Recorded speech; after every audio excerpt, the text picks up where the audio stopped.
Hey, what's up guys? Coach Chris here with the Impact Strength Show. This is episode number 24. Today we're going to be talking about self-limiting beliefs and how they will hold you back sometimes from achieving the goals that you wish to achieve in your life. How you believe and how you perceive things are going to be the number one determining factor towards your success, whether that's in your transformation, whether that's in your career, or whether that's just becoming the most incredible version of yourself. Sit back and relax and enjoy today's episode.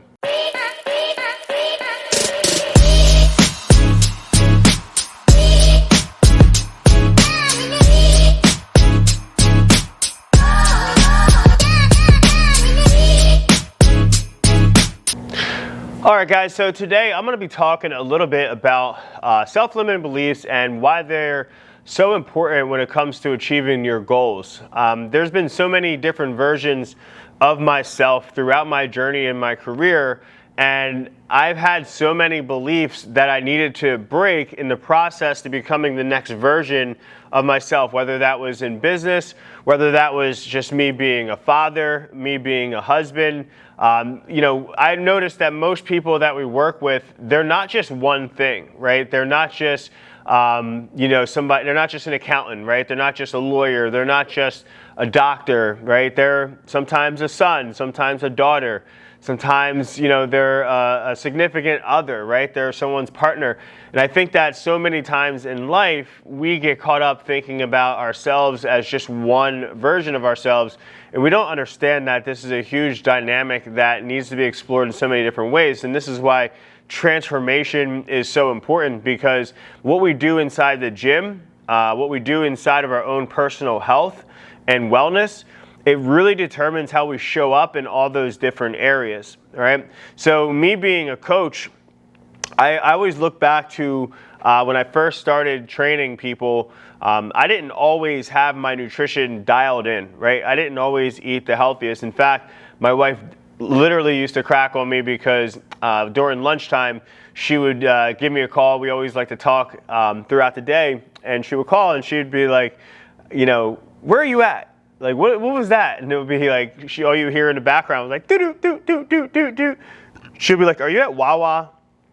And I'd be like, no, why are you asking that? She goes, I can hear the screen. I can hear you punching in the different codes. And I'd be like, man, you got me. And why I was at Wawa is because, during my lunch, I would typically go get like a huge 10-inch classic hoagie or like a 10-inch meatball sandwich. So those of you guys that aren't in the New Jersey, Pennsylvania area, I think they have some in like Florida, but Wawa is a chain kind of store. It's a deli, it's kind of evolved over the years, but it's kind of a higher scale, I guess you could say, fast food. So not necessarily the most healthy food, but it's quick, it's efficient, it's super easy. But in my beginning of my career, this is what I was eating on a regular basis. I would eat like a huge, cold cut hoagie or a meatball sandwich in the middle of the day. A lot of times I'd feel super sluggish, tired, filling up on that junk really wasn't helping me perform in my job, right? I would get tired, and hit that food coma in the middle of the day, feel like I needed a nap. I always remember before I moved to the town that I'm in now, I used to have to travel a couple towns over, and on the way I would stop at Dunkin' Donuts and I would get like a bagel with cream cheese and a coffee along the way, and that would be my breakfast, right? So imagine that. Imagine showing up to the gym, you're getting ready to work with your trainer, and they're filled up on a bagel with cream cheese and caffeine, right? And then at lunchtime, they're trying to get that little pick-me-up, so they're doing like a meatball sandwich, or a hoagie. And then they're just like, they're tired. I was tired. I wasn't able to actually coach at a super high level, but at the time, I didn't realize that I wasn't, right? At the time, that felt very comfortable for me. That felt like something that I knew. And I didn't realize how much it was holding me back until after a while, I kind of hit this moment where I was like, man, I don't feel good about myself, right? I don't feel good. I don't feel like I'm showing up in the best version of myself that I can. And if I'm in here training and coaching people and teaching them how to eat better, but my own eating habits aren't really on track, well, who am I? Like, am I a fraud, right? Am I I never wanted to be the kind of person that tells other people what to do and doesn't follow that advice, right? I like to be the kind of person that leads by example. I always think back to, when I was in high school, when I played football, and I was blessed with the opportunity to be the team captain, but I had watched so many other people who were team captains before me. And, just a prime example of the typical behavior that you would see, it would be like, we got to get the pads from, the shed. So they would tell all the freshmen and sophomores to go run down there and go get them, right? Or, it would be like a water break, so they make them go get the water bottles. Or when it was a water break and we had like the big fountain that we would all drink off of, the seniors and the captains, they would run up and they would be like, well, we're first at the water fountain because, we're seniors and that's, we've paid our dues. So when it was my time to be in that role, I didn't really want to pursue it that way. I wanted to, maybe kind of change the culture a little bit. So I was always kind of guy that was like, hey, let's go get these bags, and I would go run with them. I would be like, hey, if someone was like, get ready to get some water, they look tired, like, hey, let them jump in there real quick, let them get a couple sips, and then I would go. And it's funny because as I was coaching a couple years ago at Overbrook for baseball, I was helping out, and I remember Coach, he was the head coach, Coach Greg, would tell the kids to go get the equipment or go set up the field for batting practice. And he would yell at me because I would be out there running around on the field, setting up the screen, putting out the balls, or helping out with the tarp. And he'd be like, dude, what are you doing? That's the job. That's their job. That, you're the coach. You don't do that. And it was just a habit, right? It was just a habit of always feeling like, I never wanted to feel like I was better than somebody else, I guess you could say. So I always, I wasn't too proud to roll up my sleeves and help out and put in work with everybody else. And, that was a belief system, right? So this is just an example of a belief system. And at the time, maybe that did serve me because a lot of the players on the team, it gained a lot of respect. They didn't, look down, and if you didn't look down, therefore they respected your leadership, and then they were able to follow what you were saying. When it did come time to actually tell them what to do, they would listen, right? So if you're somebody who's a leader in the workplace right now, what's your belief system around leading? Right? What's your belief system around your household if you're a parent, right? Are you telling your kids what to do, or are you showing them what to do, right? Are you telling them that they need to eat a certain way, but you're showing up eating unhealthy foods, or not really having good eating habits, not really preparing your meals or prepping your meals? When you go to work, are you showing up in this tired version of yourself, right? Or are you like, boom, ready to go with healthy foods, a nice workout underneath of your belt, and ready to slay for the day, right? So many times, we carry a smaller, diminished version of ourselves into our reality, and then in our mind, we're telling ourselves that we deserve more, right? We deserve to have better. We deserve to have more money, right? More status, more opportunity.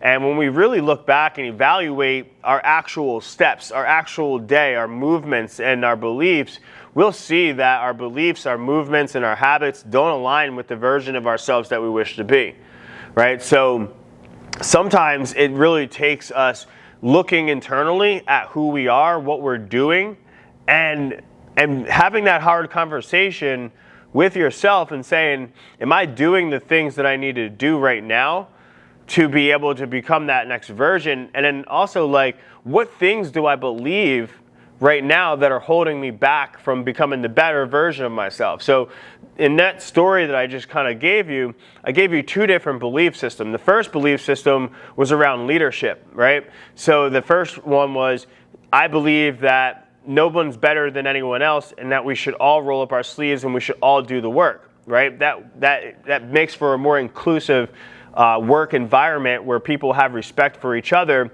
And that's a belief system that I have, and I've carried that into my business and into my team. And I do believe that, I get good quality work from my team because we're all in this together. Just because I'm the leader of the team doesn't mean that I don't have responsibilities that contribute to the success, the overall success of our organization, right? The other old belief system, right? So my habits, am I showing up as a coach that's with an integrity, right? Authenticity and integrity, how can I be a person of integrity if I'm telling people to do something that I'm not willing to do? So when I started to really kind of hone in on, all right, well, if you want to be the best coach, and you want to help people with nutrition and you're going to coach them on nutrition, well, you need to go through what it's like to do it. So you need to do the meal prep, right? You need to eat those healthy meals, 3 to 4 meals a day. You need to get your protein up, right? You need to, have that smoothie, right? Have that green smoothie every once in a while. You need to take your supplements, right? You need to maybe put your food in an app every once in a while or measure your food, because these are the things that are the cornerstones to other people's success in our program. So how are they going to follow if they don't have anyone that's going to be able to lead, right? If they don't have anyone that's going to be able to lead, right? So one of the things was giving up, alcohol, right? Giving up alcohol, not smoking, like things that are bad habits, right? Things that hold you back. So many people I know right now, they drink, they smoke, they party, they do all these things. If I do those things, well, then how would they know that they can be successful at giving up those things, right? How will they be successful? How will they know that they can do it?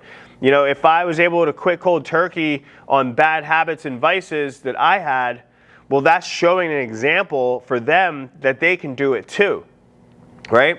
So it doesn't matter if I've done it my whole entire life. If I can quit, that means that they can, right? If I used to think a good time was going out and partying and drinking, and now I find that a good time is relaxation and spending quality time, present time with my family and being a present version of myself and, not under the influence, right? Or if I can actually go out and socialize without the need to have alcohol in my system, because in my old belief system, I felt like I needed to drink in order to be able to loosen up so that I wouldn't have anxiety in these social situations, right? Well, once I was able to break that belief system, now I realize that I can go out, I can be social, and I don't need to drink, right? I'm not saying that I won't, I'm just saying that I don't really need to. So, and the reason why I choose, right, and the reason why I choose not to drink is because I choose to be successful in these other areas of my life,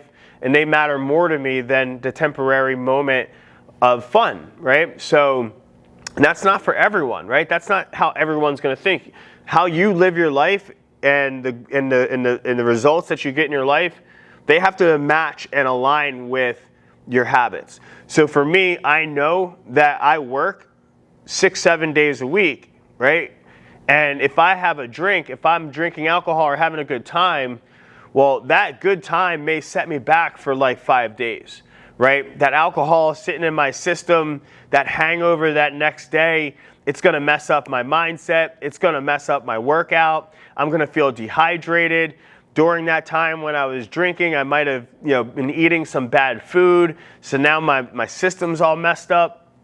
So a lot of times we don't realize that our decisions that we make have a big impact on other elements and other aspects of our life.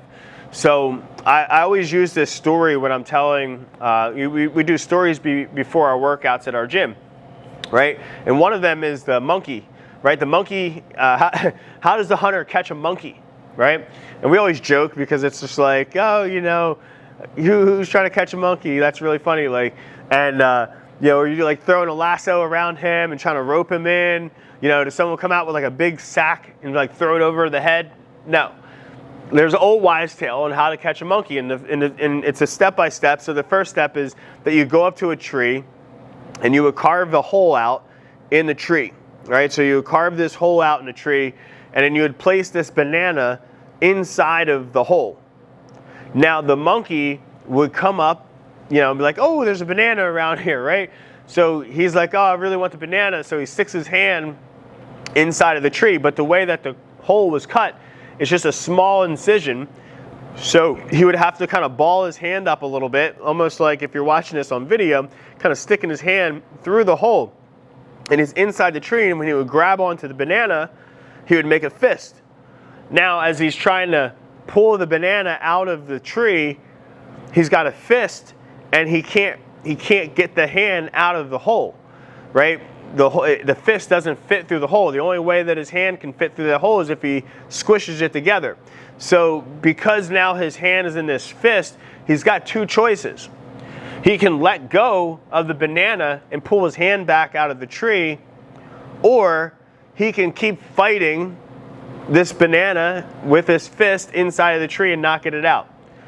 And the story goes that this is how you're able to catch him, because the monkey is stubborn. He never pulls his hand out of the tree. He's just focused on getting this banana, and he doesn't change his approach, and therefore he's just sitting there waiting for you to come and get him. Now, this is obviously a parable to explain life and how sometimes we will hold on to something, right, longer than we need to, and that will keep us trapped. And I think that this can go for your habits, this can go for your mindsets, this can go for your belief systems, and sometimes you got to ask yourself, are you holding on to the banana, and is this holding you back? Let me give you an example. So many people believe that cardio is the way to go when it comes to losing weight, right? Some people believe that you got to do HIIT, right? Some people believe in like old school weightlifting, bodybuilding tactics that have been around for decades. Some people believe you need to go vegetarian or do vegan, right? So a lot of the people that are doing these things and trying to reach these goals, it's not working for them, right? But they show up and they keep doing it anyway, right? They do the HIIT workouts until their knees hurt so bad that they can't actually move, right? Or you do the low-calorie diet and the cardio for so long that now your metabolism is shot and you can't actually lose weight anymore, right? In fact, you're actually starting to gain weight, right? You do the old routine bodybuilding style isolation muscle splits so much that your joints hurt and that you can't even get in a quality workout. There's so many different examples of this, right? Vegetarian, vegan. You do it so long that all of a sudden now your hormones are messed up and you feel like crap, you don't have good energy, you get your gut health is all shot, but you don't want to make a switch, you don't want to make a change because you've been going so long down this road that it feels comfortable to you. See, this is the example of most humans are resistant to change, right? Most humans, in fact, majority, I would say majority, a high majority of us are resistant to change. And oftentimes it's those changes that will bring that success. So we often have a flawed belief system or mindset around changing, and because we don't change, we keep accepting the same old results. And I'm here to tell you that if you want to evolve, if you want to become the best version, if you want to transform, you really have to adopt a new mindset, right? And a mindset that embraces change, right? That embraces trying things a little bit differently and seeing how they work out. Now, if I go back to that original story of how I was leading as a team captain, right?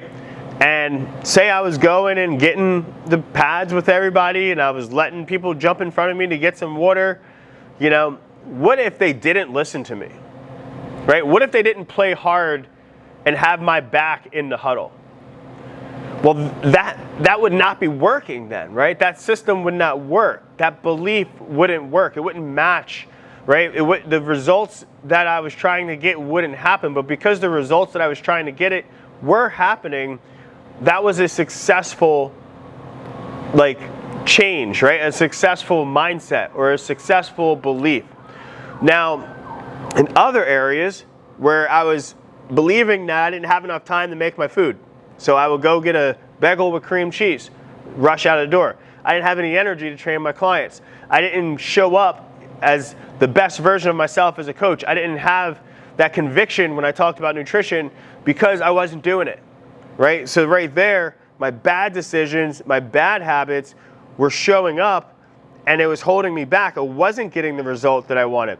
It wasn't until I started eating the right way and then sharing it on my Instagram stories, sharing, if someone comes into the gym and maybe I'm eating food and they go, oh, what are you eating? And I got like rice, chicken, and peppers in my Tupperware, and they're like, oh, this is how Chris eats, right? Or if I'm showing pictures on my Instagram of my food prep or my shopping on the weekend, right? If people are able to see that, well, they're like, I don't need to tell them anymore. I don't need to be like, yo, I eat healthy, right? Therefore, you should eat healthy.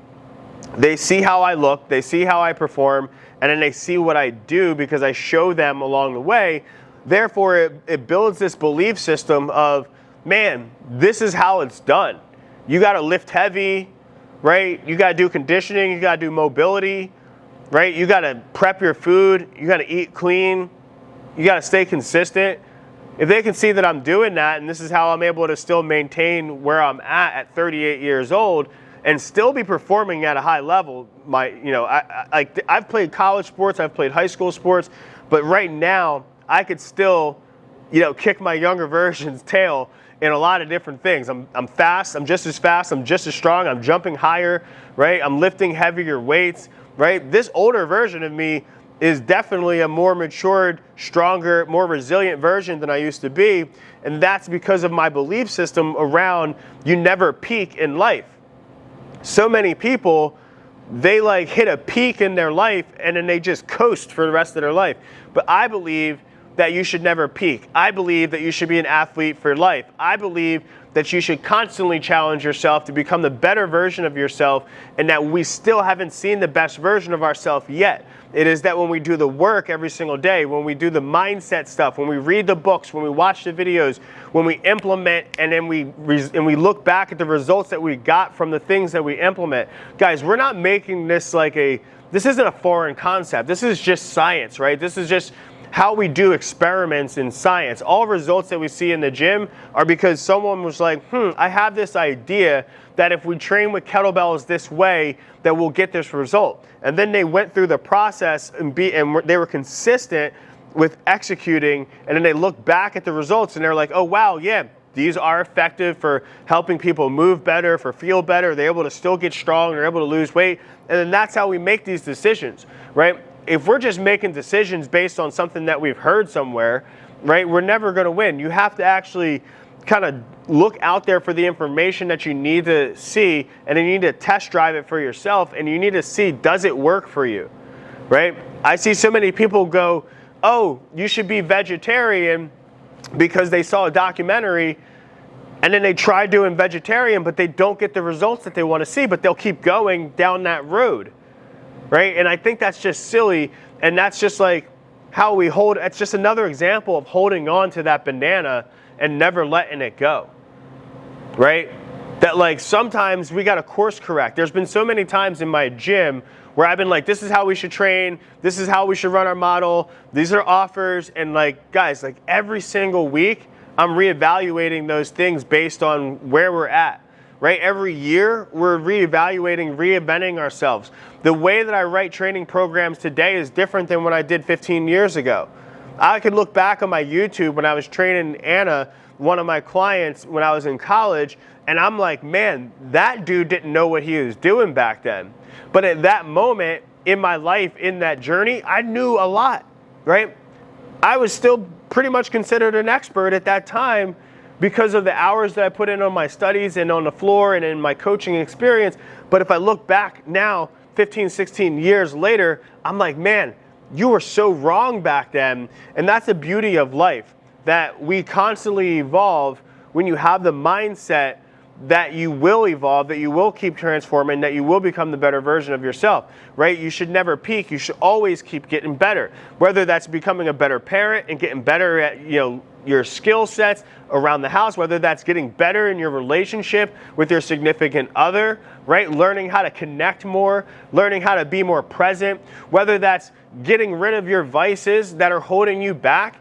A lot of people say, oh, I want to make more money, but like you do the same shit you've been doing for the last 5 years, right? You want to have more energy and get stronger and lose weight, but like you can't give up every weekend going out to the bar and hanging out with people because your mindset is that you're probably going to miss out on something, or your mindset is that the people that you're skipping that day with are going to judge you a certain way, and for some reason in your mindset, people judging you matters. Guys, I'm going to tell you a couple things. What people think about you doesn't matter, right? It doesn't matter. Feeling like you have control in your life, that's irrelevant. You don't. The only thing that you really have control over is your mindset, is your habits, are your beliefs, right? The daily actions that you take. Everything else in this external world, we have no control over. But a lot of us try so hard to control every element of our life that we live so stressed out, that we live with this anxiety.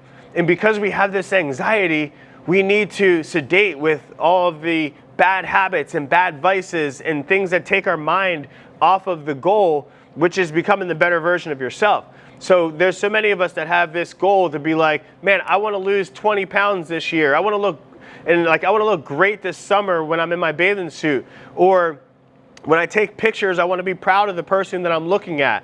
Or when I look in a mirror, I don't want to be embarrassed at what I see. Or when I'm walking up the flight of stairs at work, I don't want to be out of breath. See, when we're in a pain state, we think about all these things that we want to change, but then once we're out of that pain state and it really comes down to consistency and the action, that's where we lose our motivation. And a lot of people talk about discipline. And yes, discipline is real. Like, yeah, motivation, discipline, all that shit is great. But at the end of the day, what you really need to focus on are like what you actually want, what are the steps to actually get there, and what can you obtain in a sustainable way. Because sometimes you may have to extend that timeline for that goal. And let me give you an example. Someone might want to lose 50 pounds and they might want to have it done in like 6 months to a year. But what you're willing to put towards the process actually looks like a 3-year goal, right? Your actions that you're willing to put forth, you need to expand that horizon out to 3 years because that's the realistic version of that result. Right? Just because we want something to happen in a certain amount of time doesn't mean it will. Because you have to actually put in the work to get to that result. So we have to sometimes really think about it as, here's what I want, and then break down all the things that are necessary to get there, and then have that hard conversation with yourself. Am I willing to do what I need to do to get there?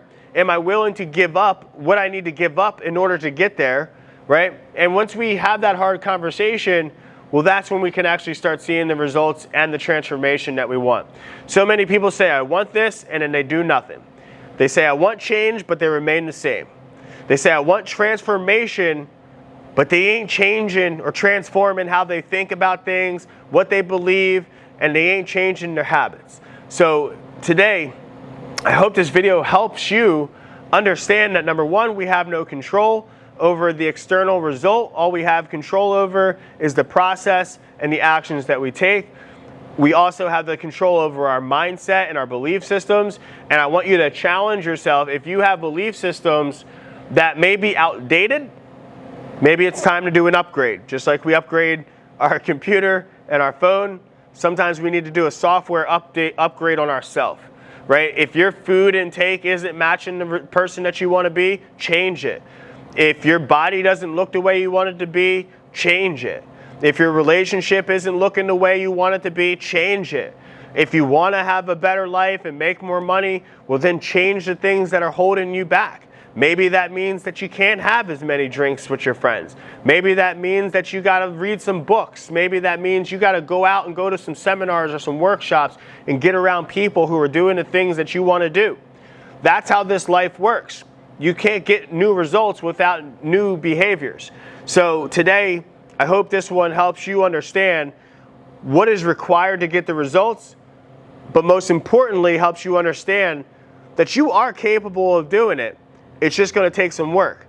And if you're the kind of person that likes work, well then I love having you on the show. I love having you listen to this because these are the people who I'm trying to reach. People who don't want to make excuses in life.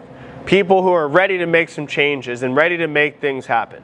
They just need a little motivation. They need somebody to help guide them in that path and in that direction. Guys, I'm out here trying to be the best version of myself every single day, and I'm going to continue to lead from the front. And I hope that you do so as far as your life and the people who look up to you as a leader, whether that's in your workplace, whether that's in your household, whether that's in the gym. Keep showing up and keep proving to people that it is possible if you're willing to put in the work. I'll see you on the next episode.